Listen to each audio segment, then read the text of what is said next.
কষ্ট অনেক বেশি। হ্যাঁ, এই টিকেটটাকে প্রিন্ট করা থেকে সমস্ত প্রচারণা করা এগুলা কিন্তু আপনার পিছনে 1-1.5 কোটি টাকা কিন্তু এখানে খরচ আছে, অনেক রিস্কি। কিন্তু লটারি টিকেটের এই যে এটা কাজটা করাটা এটা অনেক রিস্কি। যদি এটা ঠিকমতো বিক্রি না হয় তাহলে তো পুরোটা লস না, অনেক বড় লস না, অনেক বড় ইনভেস্টমেন্ট না। তবে ইনভেস্টমেন্টটা কিন্তু আমরা করছি না, বাংলাদেশ প্রতিবন্ধী কল্যাণ সমিতি করছে না, এটা করছে যারা কন্ট্রাক্ট যাদেরকে দিয়েছি তারা। আর বাংলাদেশ প্রতিবন্ধী কল্যাণ সমিতির নামে লটারি হচ্ছে, এর যে অবশিষ্ট খরচের পরে যে অবশিষ্ট টাকাটা থাকবে তার অর্ধেকটা বিপি গ্যাস পাবে বাংলাদেশ প্রতিবন্ধী কল্যাণ সমিতি। ধরেন 3 কোটি টাকা লটারি বিক্রি হলো, হ্যাঁ, 1.5 কোটি টাকা খরচ বাবদ গেল, 1.5 কোটি টাকা থাকলো, সেখান থেকে 10-15-20 লাখ টাকা হয়তো ট্যাক্স হিসাবে জমা দিতে হবে, আর বাকিটা যেটা থাকবে সেটার অর্ধেকটা বিপি গ্যাস পাবে, যারা ইনভেস্ট করছে বাকিটা ওরা পাবে। কি পরিষ্কার কিনা?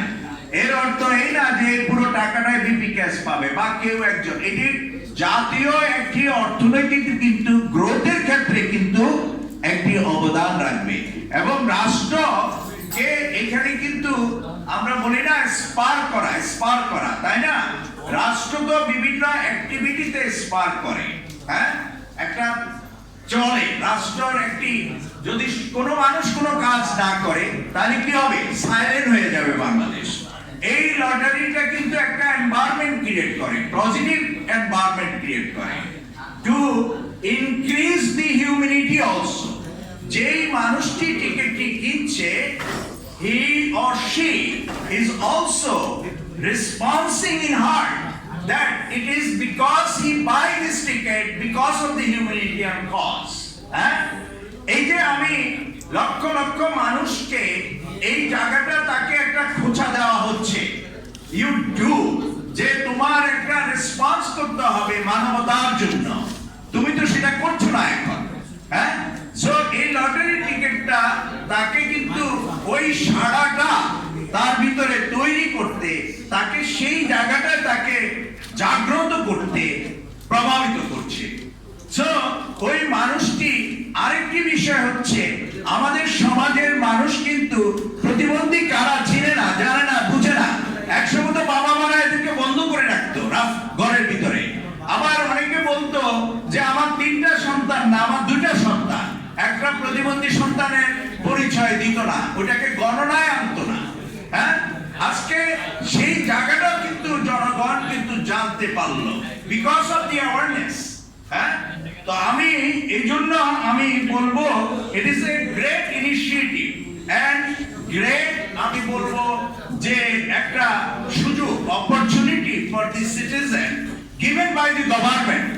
আমি বাংলাদেশ সরকারকে এই জন্য বিশেষভাবে আমি ধন্যবাদ জানাবো, কৃতজ্ঞতা জানাবো, এবং সবচেয়ে বেশি আমার প্রিয় একজন মানুষ, আপনার ভেরি জেন্টলম্যান, আমাদের আজকের অর্থমন্ত্রী জনাব আমির হোসেন খসরু মাহমুদ চৌধুরী, যিনি এটি অনুমোদন করেছেন।